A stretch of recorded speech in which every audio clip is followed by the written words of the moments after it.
Kevin Feige just confirmed exactly what happens after Secret Wars. And for those who don't know, after Secret Wars, we're going to get down to one universe, one timeline. We're all done with the multiverse.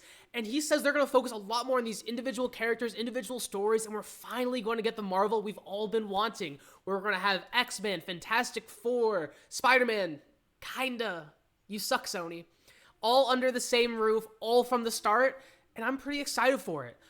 He's saying that we're getting a lot more quality over quantity, which they've kind of been saying for years. How from the start in 2008 to Endgame, they've had roughly 50 hours of content.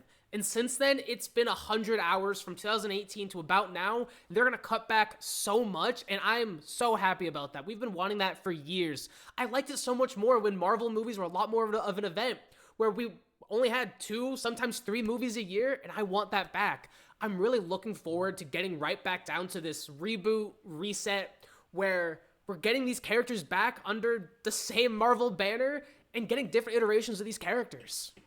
Yeah, I mean, it's something that we've been wanting for a really long time. From the start of the MCU, I always just wanted to see the X-Men, Fantastic Four, Sentinels, all these types of things. And some of the stuff that Kevin Feige said in this article is interesting. It's cool. It's something we've been wanting. But there's a lot of stuff that he said also, as Griff said. He's been saying some of these things for a couple of years now. Bob Iger's been like, quality over quantity, et cetera, et cetera, et cetera. But the last 2 Faces, they haven't been great.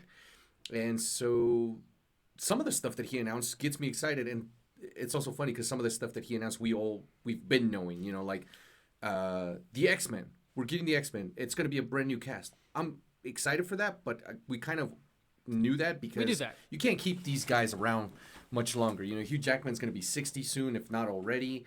He's been a great Wolverine, but we've been ready for a brand new, younger Wolverine for a minute now. And I'm not even talking about comic book accurate Wolverine, because I think Hugh Jackman's been great. I just, how long can the guy keep doing it? Exactly. We want someone else. We want a fresher, younger Wolverine. We want to see a proper Cyclops, all that stuff. But also some of the stuff that Kevin has announced, particularly, I'm going to jump into the Blade stuff, and I know Griffin feels the same way about it. That movie was announced, correct me if I'm wrong, Griff, 6 years ago? Yep. It's nowhere. And we've been knowing this for a hot minute. Griffin and I get some hate because we always mention, where the hell is Blade? Like, why? It was a mistake to announce the movie. It was a mistake to hire an actor as on the level of Mahershala. And 6 years later, we don't have the movie. Mahershala is not a young buck by any means. By the time this movie does get done, you're going to recast. He's going to be in there for one movie. So they dropped the ball there. There's a lot of stuff about the Jonathan Majors. Griffin and I covered a lot of that stuff about how Jonathan Majors was, involved in this situation with his ex-girlfriend, and he was convicted.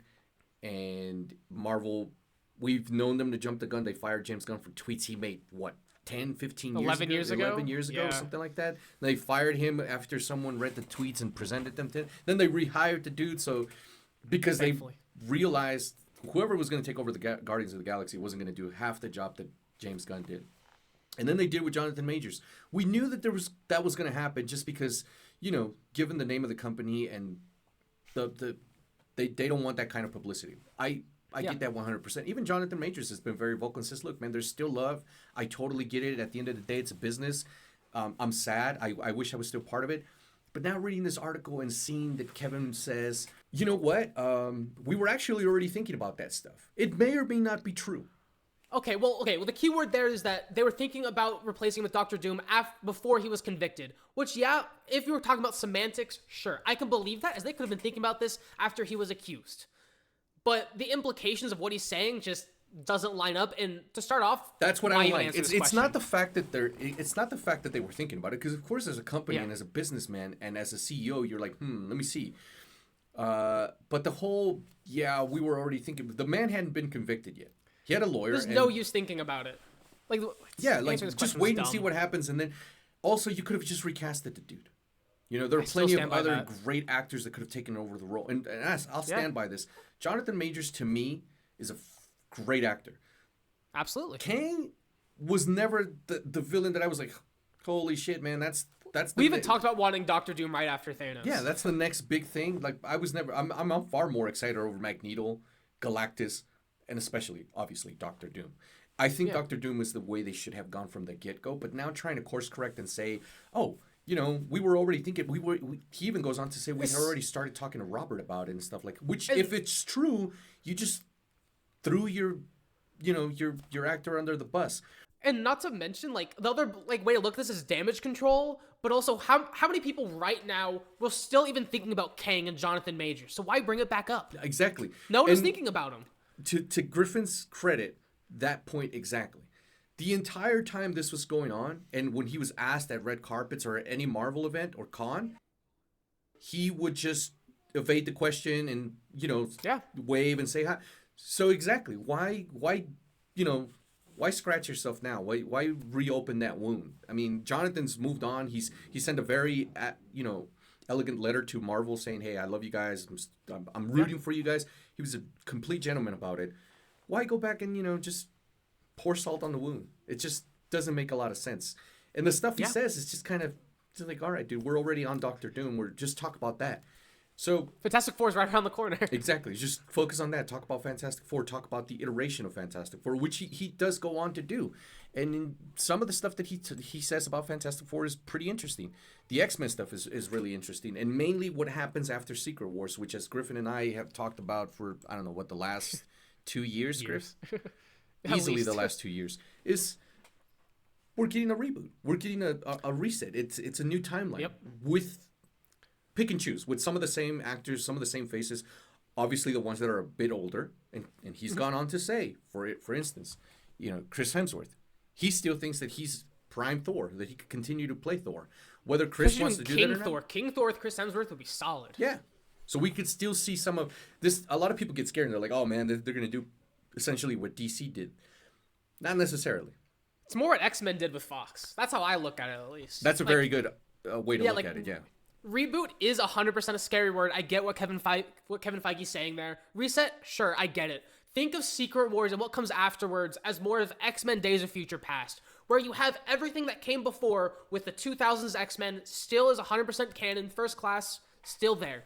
But then you have Days of Future Past, and ever since then, they go and reset with a younger X-Men, new cast, same characters, but new cast, new stories. That's exactly what's happening here. And one thing that Kevin Feige did say about this is, like, for example, Iron Man being more of a James Bond type of role, where instead of, like, killing him off, like, recast the actor so that they can continue to have Iron Man stories for the foreseeable future. And let's know your thoughts about that. That's a very interesting take that's really only worked for James Bond. You know what's really funny about that is that I dig it. Back in the early days of the MCU, when we really only had, I think it was Iron Man, the Incredible Hulk, and I think maybe Thor, Kevin Feige said, we're just going to recast Iron Man. That was the original plan. It makes so much more sense, especially since so many stories. Exactly. Yeah, and like even with Robert Downey Jr., as amazing of as Iron Man he is, he's only scratched the surface of the Iron Man stories. This is only just with the example of Iron Man. All these characters have the same exact examples, but I mean, you still get Superior Iron Man. Go a lot more into alcoholism. There are so many different, even just different origins iterations for Tony Stark that they could do that I'm really excited to see, and I'd be okay with if they do end up recasting him in a similar James Bond role. But I'm curious how they're able to keep it interesting for that long. Considering, yeah, there are all these stories, but keeping it in its own continuity, they've even proven over 17 years to be extremely difficult. So if they're going to continue to do this for, like, let's say the next 30 years, as I'm sure that's what Kevin Feige wants, so is Marvel, how are you going to keep it interesting? Not to mention have the continuity make sense with all of these just stories piling on top of each other. They could just have another Secret Wars. Excited.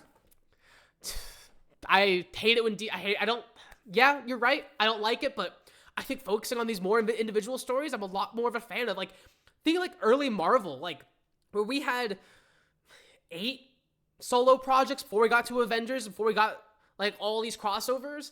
A lot more of these individual stories, I'm a lot more here for, and I'm really excited. Like, get the Illuminati over in here. Want to bring back the Eternals. There's so much potential going forward, but I do feel like they need to start planning how to balance it. Right now, there's a plan that Kevin Feige has confirmed all the way out to 2032, but we'll see. They've kind of struggled to balance it in the past 7 years. I'm a little bit worried about them continuing to balancing it going forward, but I'm hoping they cut down and trim a lot of the excess fat that they've had, doing only 2 to 3 projects, including TV shows. I still think that's the way to go. Yeah, and I mean, there are some key points to this article and this interview that Kevin did. I mean, he talks about cutting budgets and Marvel not being as expensive as it has been, not necessarily being in Hollywood, things like that. I you know I think on good projects you don't necessarily need to cut the budget, but Griffin makes a very valid point. I mean, Captain America, they sure could have cut the budget on that. That movie Yeah. was not great. Over 400 million. And it was And that movie sucked. incredibly expensive. $400 million for a movie that was not great. And no, it wasn't great because it has black lead actors in it. It just, the movie sucked. It Writing wasn't was good. terrible. And it was probably bad because of all the rewrites. I mean, too many people stuck their hand in the pot, and when that happens, usually the project's not great. Kevin's talking about a 5 to 7 year plan. We'll see. His contract will be up, and the way he's talking, he's going to be sticking around, hopefully for another project. I mean, another contract. But Phase 6, which starts, 2 days from now, has to be great. Yeah. It has to be better. Absolutely. And we've said this time and time again. This is the movie that has to absolutely succeed. And sadly, it's up against Superman, which is doing great numbers out there. I'm saying sadly Fantastic because numbers. Fantastic Four has to be It's to break the box office. There you go. It has to because it never has. It's always failed at the box office. And critically and audience-wise has to be better. This one has to 100%. This one has to blow us away. It has to do everything that the others didn't do right, and it has to do it way better. Yeah. I don't know why they made the whole. I would have preferred for them to have always been in the MCU. I don't know why they're from another planet. I still have to watch the movie, but we'll see. This is why after Secret Wars, it's just set up to be even better because they're all going to be there. I can't wait till after Secret Wars. I feel like we've been saying that for 3 years. God, I cannot wait. Let's People know your keep thoughts asking in me, the they're like, comments why about aren't you all just this. enjoying the ride? I am enjoying the ride, but I can't wait Yeah. till after Secret Wars because that's when everything Absolutely. is better. That's when everything we've been saying that we want officially comes. Yeah, as Edward said, we are enjoying everything that comes up. I am so excited for Spider-Man Brand New Day, for Fantastic Four First Steps, but afterwards, that's where I'm super interested in. I cannot wait. There's so many things they could do, and there's so many fun projects coming up. This is going to be so much fun. Yeah, I agree. Let's know your thoughts about what Kevin Feige said and about this new reset. Thank you so much for watching. If you enjoyed this video and you're a big fan of superheroes, you may enjoy our review of James Gunn's DC, which honestly blew us out of the water.